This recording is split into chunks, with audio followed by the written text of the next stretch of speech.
So it's a huge question. What do you want? And deep down, it's one that we're probably all thinking about. What do you want? What do you want in life? What do you want in relationships? What do you want? There are a lot of ways to answer the question, of course, but we're going to begin by sitting with Jesus for a second. This is something I stole from another sermon that I listened to, but I think it's really good. And it's an imagination exercise, so you're going to have to imagine here with me for a second. So I'm going to try and paint a picture of a scenario. Feel free to close your eyes, just think, imagine, and let me explain kind of this and just kind of settle into it and just think about it. So imagine this. You're out for a walk and you go to a favorite spot that you have to rest and reflect. Maybe you're praying, reading your Bible, somewhere just quiet that you enjoy. Maybe it's by a river, maybe it's by a lake, maybe it's on a park bench, something that's meaningful to you. So imagine you're in this favorite spot of reflection.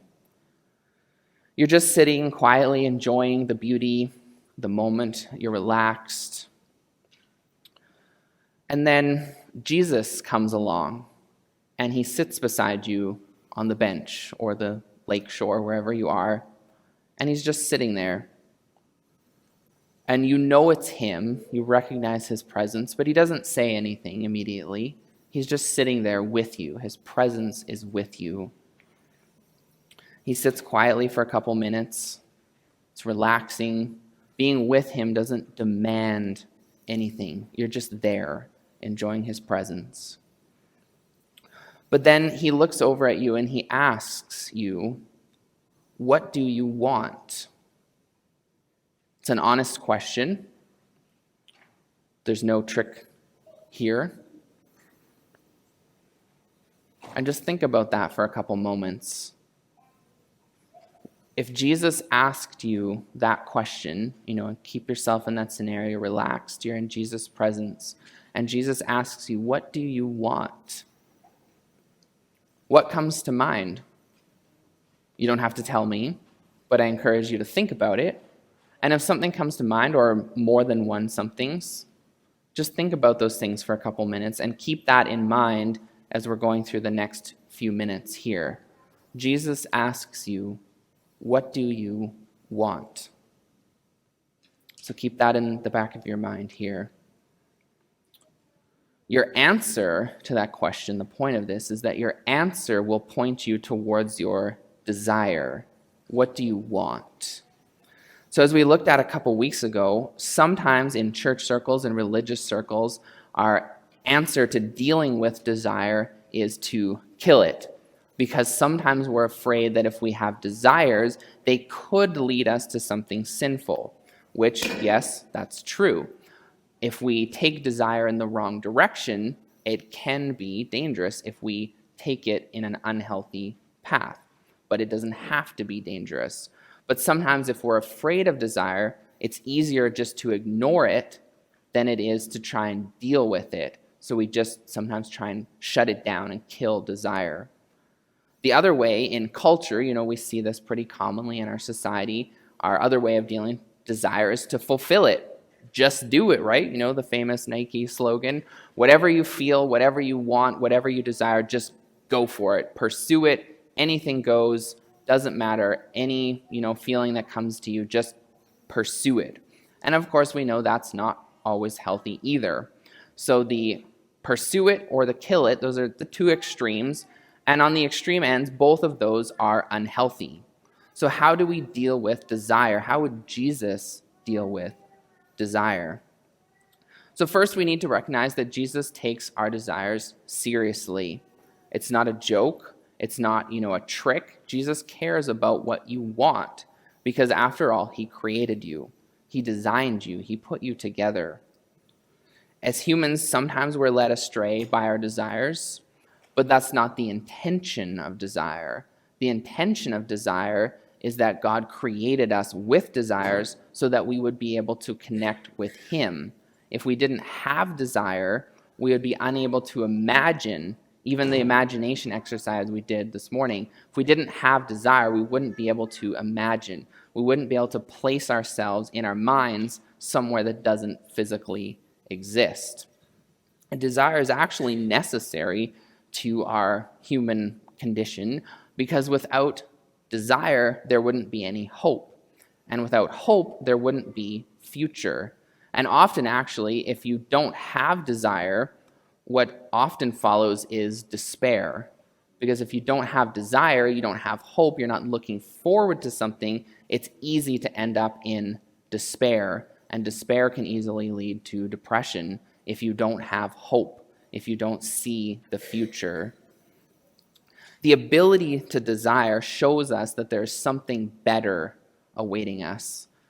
So I want to look at chapter 11 in Hebrews. If you've been around church for a while, this is probably a familiar passage. It's known as the Hall of Faith chapter. There's, the Old Testament stories of the great saints and patriarchs who followed Jesus and had faith. But I want to look at Hebrews chapter 11, starting at verse 13, and thinking about this passage in the context of desire. So, the author has listed all of these Old Testament patriarchs, Moses and Noah and Abraham and the prophets and kings. And then he says, these all died in faith, not having received the things promised, but having seen them and greeted them from afar, and having acknowledged that they were strangers and exiles on the earth. For if people who speak thus make it clear that they are seeking a homeland, if they had been thinking of that land from which they had gone out, they would have had opportunity to return. But as it is, they desire a better country, that is, a heavenly one. Therefore, God is not ashamed to be called their God, for he has prepared for them a city. So the heroes of faith in the Old Testament, it says in our passage very clearly, as it is, they desire a better country, that is, a heavenly one.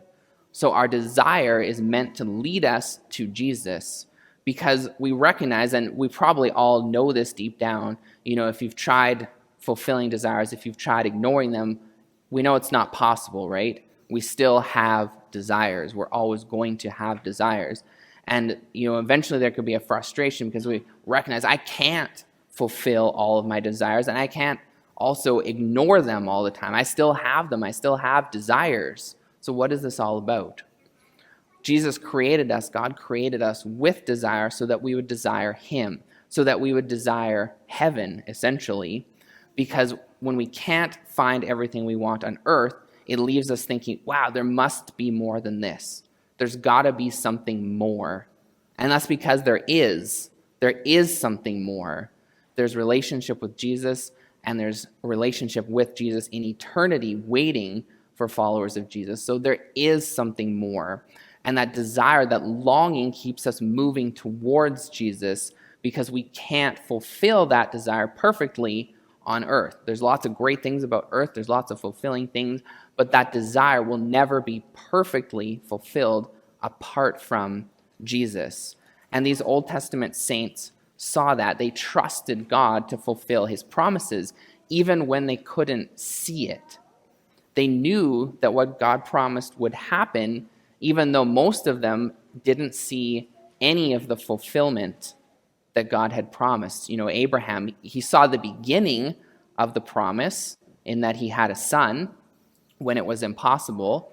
He saw the beginning of that promise, but he didn't see physically what happened, the fulfillment of the promise, the creation of the nation of Israel and the prophecies and the kings and so on, right? He never saw that physically, but it happened. It still happened. He was part of the promise, and his faith allowed him to be part of that promise, even though he physically didn't see the completion or the fulfillment of the promise. He only saw the beginning of it. So without desire for these Old Testament saints, there wouldn't have been this hall of faith because they wouldn't have been able to imagine a future that God had promised, even though they couldn't see it. And in following their longing for something better, following their desire, they allowed themselves to be part of God's story as they followed him in faith. So, with that in mind, what do you want? It's a question that we all have to answer because it tells us where we're at personally. And you've probably heard the saying, you are what you love. And to a large extent, that is true because where our treasure is, there our hearts will be also, from Matthew 6:20 and 21. What we value, where we put our hearts, where we put our treasure, our hearts and our treasure become intertwined, whatever those things are. And so I certainly believe, and I think, the Bible is pretty clear, that Jesus takes our desires seriously because, after all, he created us. So if we say that desire is wrong, we're saying that God made a mistake somehow in creating us, right? Because we have desire. There's no escaping that fact. We have desire. So it's something God created us with.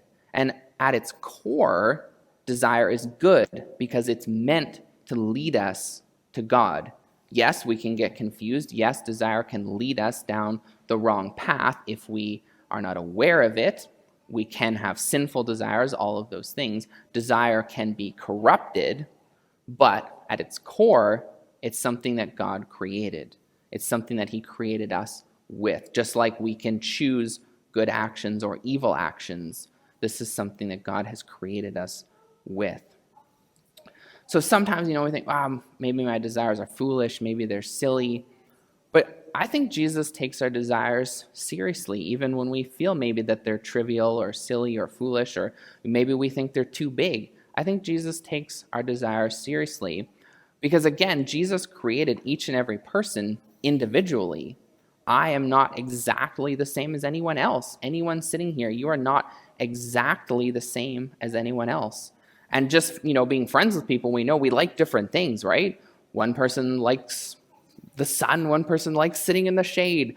Someone likes cars, another person likes flowers, whatever it is, right? We have very unique tastes and opinions and gifts. We're not all good at the same things. We don't always like the same things. We're different. But the things that make you, you are the things that God created in you. He placed those things in you. Your unique personality, your likes, your desires, your gifts, the things you've pursued, the skills you've developed over life. And examining our desires is important because they're an expression of what matters to us, what our values are, what is important in our lives, what we spend time and money on. Because if we don't have a desire to do something, it's very unlikely that we're going to pursue it, right? Desire sparks just about everything we do, I think. For me, for an example, a few years ago, I decided to try playing ice hockey. I skated growing up. I knew how to skate, but I'd never played ice hockey with equipment before. So I bought some used equipment, went out and played rec hockey. I think I played 3 or 4 years, something like that. But kind of by the end of that time, I was just like, okay, I've had fun with this. It's been interesting. But I realized that, playing hockey with people who've played hockey their entire lives, I'm not going to be at that level, right? Playing rec hockey for 3 or 4 years, I'm not going to be at the level of someone who's played since they were 3, right? So, I just kind of got to the point where being a mediocre hockey player was not that interesting anymore when you're surrounded by people who are really good. So I just realized for me, the desire, it was fun to try it, but the desire for me was more about getting exercise, trying something different, having fun. And, I just came to the point where, yes, I could have, gotten lessons or gotten coaching or, gone public skating 3 times a week and worked on my skating and, stick handled in the backyard and, improved. And I certainly could improve my skills, but it would take a huge amount of effort to improve my skills to the level where, I was competitive with some of these other people that have played their whole lives. And I just realized I didn't have the desire to do that, to spend the long hours that would be needed to get up to a level where I was competitive. It's just like, I don't want to do that. I didn't have the desire to do that. What I wanted to do was exercise, have fun, enjoy it. And I just realized there's other ways that I can do that that are more enjoyable for me. But if you don't have, I realize I don't have the desire to continue improving. So it's like, well, I'm probably not going to play, too much more ice hockey. There's other things I can do. But I think that's for all of us. If we don't have a desire to do something, we're probably not going to pursue it, right? You probably all have a project on a shelf somewhere that you think, I'll get to that project one day, right? But it's been 5 years or 10 years or 20 years, right? And that project is still sitting there uncompleted, right? So, for some reason, you just don't have the desire to finish or complete that project. But yet we get other things done right away, right? And I think a lot of those things have to do with desire, what we value, what we are willing to spend time on. We have lots of things that's a good idea, but do I actually want to invest the time and effort and money to do that, right? The things that we really value, we will. We will invest the time and effort and money to do it because we want to. We have that desire to do it. And really, in a lot of ways, our desire will drive us or not, as the case may be. That project that's on the shelf, it's a good idea, but for whatever reason, you don't have the desire to complete it. But there's lots of things you do that, we pursue different desires. And what I kind of want to key on this morning is thinking about our desires and going back to the scenario that we talked about at the beginning. What do you want? And as thinking about this and wondering, how many times have you had an idea and you've talked yourself out of it for one reason or another? It's a good idea, let's say, but you've talked yourself out of it because you think, and maybe this is even going back to your childhood. You have a dream, you have a desire, you want to do something significant, but you think, I don't know. I have that dream, but it's hard maybe. I don't know where to start. It would be expensive. It'd cost too much money. I don't have that much money. I don't have the skill. I couldn't do it. Or other people have talked you out of it. Maybe you've expressed your dream and your desire, and other people have said, I don't know. That seems challenging. That seems expensive. That seems difficult. I don't know if that's going to work. And you've kind of just let that dream go because you didn't feel that you could accomplish it, or it was too hard. You didn't have that push to start. You didn't begin pursuing that dream, or someone discouraged you from pursuing it. I don't have the money. I don't have the talent. I'm not going to be able to do it. People won't like it. But I was thinking, especially when we're talking about faith, what if we needed to dream bigger rather than safer? And I think sometimes, especially in our culture, our North American culture, where, of course not everyone is affluent, but we tend to be relatively affluent compared to many parts of the world. And I think sometimes because of that affluence, we are tempted to have safe dreams because we know that they're achievable, right? So I'm not pointing anyone out, try not to be offended, but it's the Canadian dream, right? What do we all do? You grow up, most people get married, have a partner, may or may not have kids. You buy a house, right? And you start with a starter house, something small, something affordable. Then, you advance in your career, you make a little bit more money, you buy a bigger house. And then you've got the bigger house, and then what do? You fill it with stuff, right? And so on, so on, so on, so on, right? But we set these attainable desires for ourselves because we know that we can achieve them. It's a dream, and I'm not saying any of these things are wrong, but we set up dreams like, oh man, I want to own that lake house one day, right? I'm going to have the lake house. It's going to be right on the lake. It's going to be the cabin. I'm going to have the boat. It's going to, sunset view, whatever it is. And that's not a bad dream. Don't get me wrong. I'm not saying you shouldn't have that type of dream. But to some extent, it can be a safe dream because it's attainable.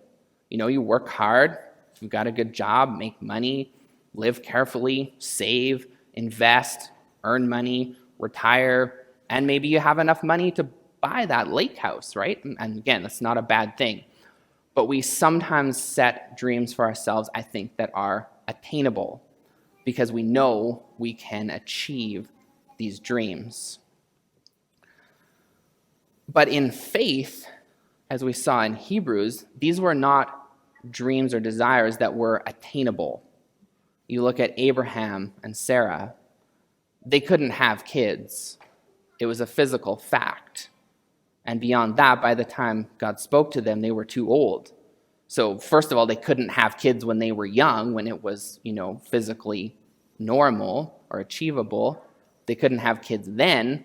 So now that they're too old to have kids, how are they going to have kids now? It's impossible, right? It was literally impossible, not physically achievable. But yet God gave them a promise that they would be the ancestors of a great nation. Well, how is that an attainable desire or dream? They knew it was physically impossible. It wasn't going to happen. It's not like if I just work really hard or enough money, I can buy a lake house, right? That's something that you can pursue. That's a choice that, that's something that's attainable. Well, you can't have kids, but God somehow says you're going to. That's not something you can't say, I want to. Yes, you can have that dream, but if it's impossible physically, there's not a lot you can do about that, right? And that's what the situation Abraham and Sarah were in. But yet, God gave them this promise and placed this dream in their lives.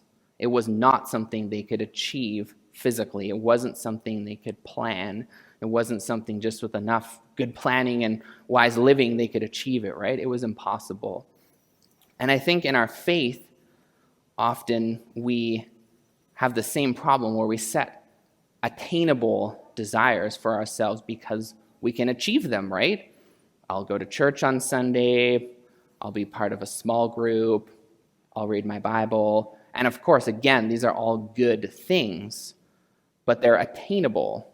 We can do them, right?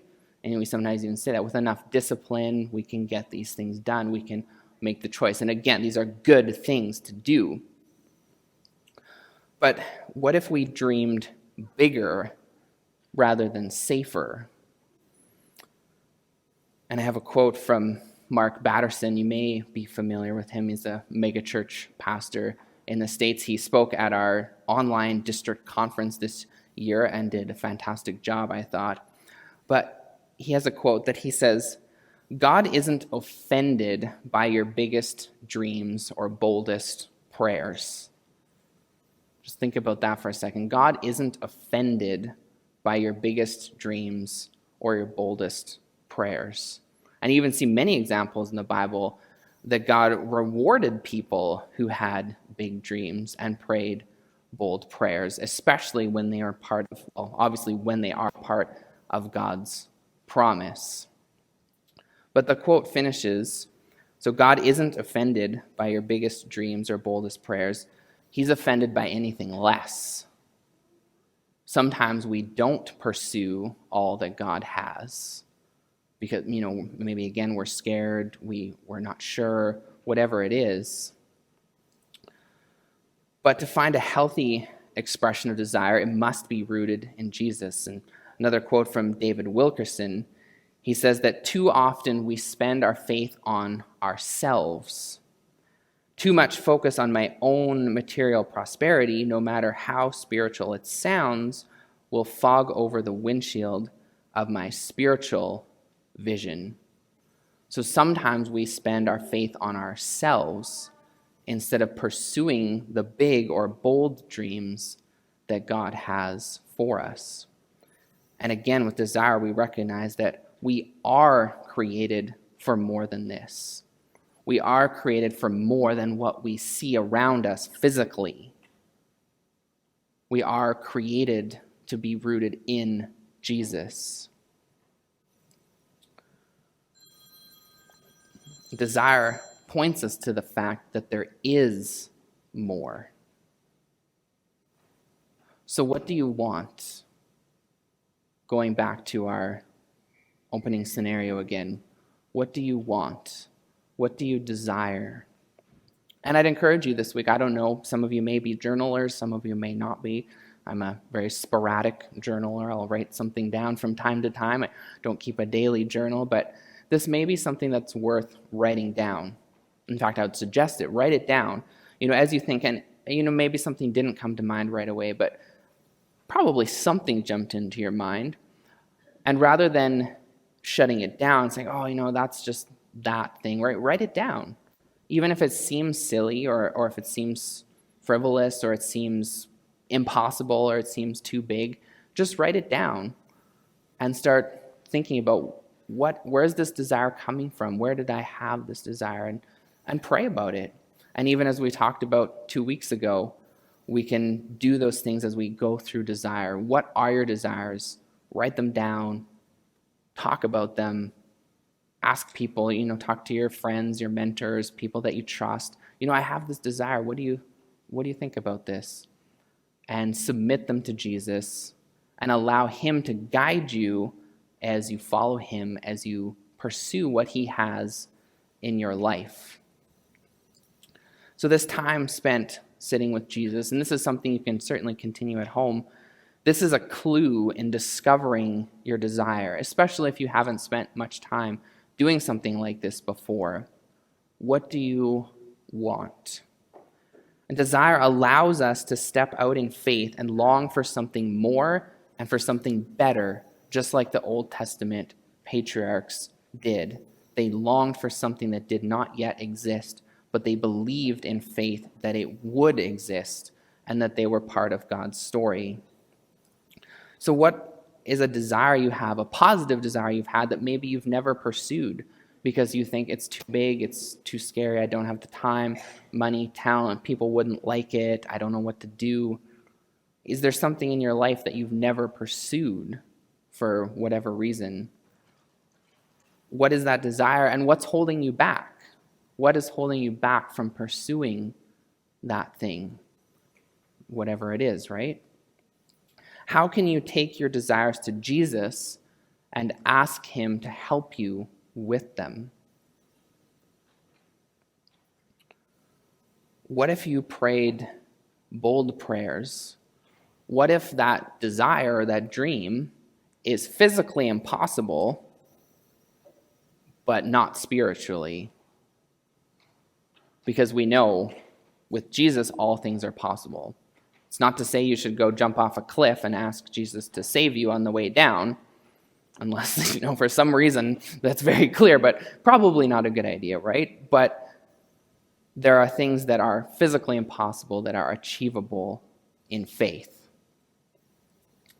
And just like the Old Testament saints foresaw, there is something better awaiting us. There is a better country awaiting us. There is eternity with Jesus. And our desire is meant to lead us on the path of following Jesus, hearing him speak as he leads us. And so as we dream and desire with Jesus, we will see this path and follow in the path that Jesus has created for us. And, you can spend some time journaling it, thinking about it, however you process. Talk to a friend that you trust.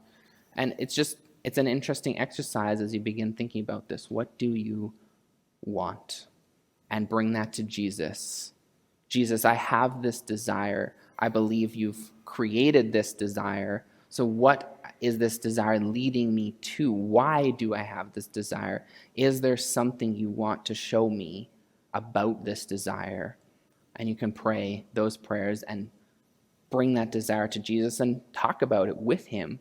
He's not going to say you're stupid for having the desire. He's not going to, make you feel stupid about it. Jesus doesn't put shame on people.